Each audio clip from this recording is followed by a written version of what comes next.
Agar quloqlarimiz tomirimizda oqayotgan qon tovushini ham eshita olganda nima bo'lardi? Olimlarning aniqlashicha, inson miyasi quloq orqali soniyasiga 16 gertsdan tortib 20 ming gertsgacha bo'lgan chastotali to'lqinlarni qabul qiladi. 16 gertsdan past tovushlar infratovushlar deyilib, tabiiy holda odamlar bu tovushlarni eshita olmaydi.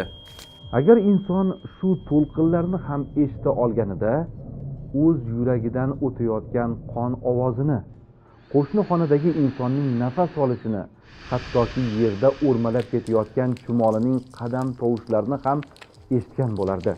Bu esa insoniyatni uzluksiz azobda yashashiga sabab bo'lardi. Tadqiqotlarga ko'ra, agar inson 7 gerts chastotali to'lqinlarni eshitsa, darhol vafot etar ekan. Inson 20 ming gertsdan ortiq chastotali tovushlarni ham eshita olmaydi. Bordi-yu eshita olganida sayyoramizning quyosh atrofida aylanayotganda sodir bo'lgan tovushlarni ham, fazodagi portlashlarni ham, balki qabrda azoblanayotgan jasadlarning ovozini ham eshita olgan bo'lardi. Alloh taolo hattoki miyamiz qabul qiladigan tovushlarni ham me'yorlashtirib qo'ygan. Bu uning bizga ato etgan ulkan ne'matidir.